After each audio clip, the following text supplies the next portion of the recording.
RSS की चेतावनी। योगी पर सवाल उठाए तो विद्रोही मानेंगे। आरएसएस बीजेपी मीटिंग की इनसाइड स्टोरी। मीटिंग में आरएसएस के 3 बड़े मैसेज। 1. तनातनी से विधानसभा लोकसभा चुनाव में सीटें घटीं, ऐसा दोबारा न हो।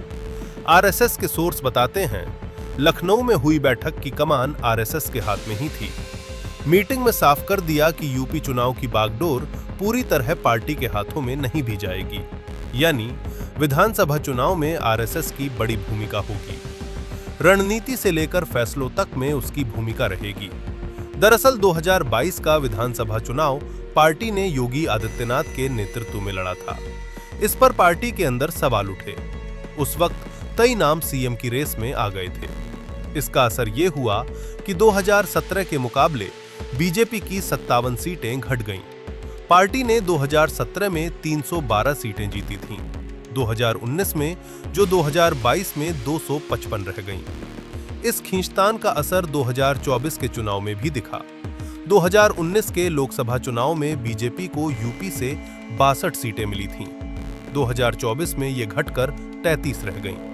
इसलिए आरएसएस ने चुनाव से करीब 1.5 साल पहले ही यूपी में नेतृत्व को लेकर किसी भी तरह का असमंजस पालने वालों को संदेश दे दिया है। दूसरा बड़ा मैसेज पार्टी हाईकमान के लिए था। आरएसएस की तरफ से कहा गया कि बीजेपी के राष्ट्रीय स्तर के नेता भी योगी पर कोई बयान न दें और न ही विवादित खबरों को हवा दें। लोगों के बीच ये संदेश पूरी ताकत से पहुंचाया जाए कि आरएसएस ने ये साफ कर दिया कि योगी ही उसकी पहली पसंद है। चाहे चुनावों में टिकटों का बंटवारा हो या नए प्रदेश अध्यक्ष का चुनाव, योगी की राय लिए बिना कोई फैसला नहीं होगा। मतलब साफ है, तुम लोगों में जो भी फैसला होगा उसके बारे में योगी को बताओगे और योगी मुझसे राय लेगा और जो मेरा फैसला होगा वही होगा। नंबर 3, तीसरा अहम मुद्दा सीधे चुनाव से जुड़ा है। 2026 में यूपी में हिंदूवादी संगठनों और साधु संतों का बड़ा सम्मेलन किया जाएगा। इसमें देश भर के साधु संतों और हिंदूवादी संगठनों को बुलाया जाएगा। इसमें आरएसएस के पदाधिकारी और बीजेपी के राष्ट्रीय स्तर के नेता शामिल होंगे। इसका मकसद हिंदुओं की एकता। सीनियर जर्नलिस्ट सुरेंद्र दुबे कहते हैं, योगी की Hindu fire brand image RSS को पसंद। 2017 में बीजेपी हाईकमान ने योगी को यूपी की कमान सौंप दी। पार्टी का ये प्रयोग कामयाब रहा और योगी हिंदू फायर ब्रांड नेता के तौर पर उभरे। योगी की बातचीत का स्टाइल, बुलडोजर और लोगों को मिट्टी में मिलाने वाले डायलॉग पसंद आने लगे।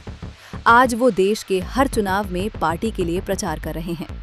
और सीनियर जर्नलिस्ट सुरेंद्र दुबे ये भी कहते हैं कि आरएसएस इस बात को समझ रहा है कि योगी उत्तर प्रदेश में उनकी विचारधारा को आगे बढ़ाने के लिए कितने जरूरी हैं। कुछ ऐसे मुद्दे जिनकी वजह से आरएसएस और बीजेपी के बीच खाई खुदी एक। राम मंदिर पर आरएसएस की हर सलाह किनारे की।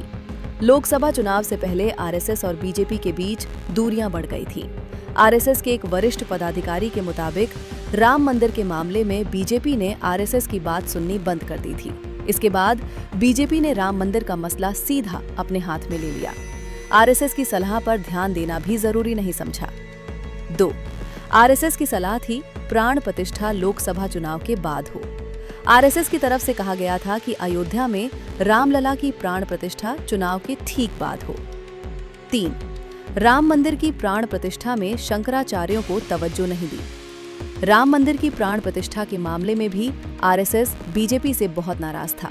आरएसएस चाहता था कि सभी शंकराचार्य और धर्मगुरु आयोजन में शामिल हों, उन्हें तवज्जो दी जाए।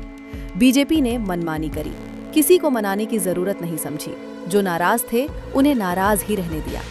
बीजेपी ने अपने गेस्ट बुलाए जो ग्लैमर और बिजनेस की दुनिया से थे। अडानी अंबानी टाइप के लोगों को तवज्जो दी। हालांकि टिकट बंटवारे के मामले में भी आरएसएस बेबस ही दिखा।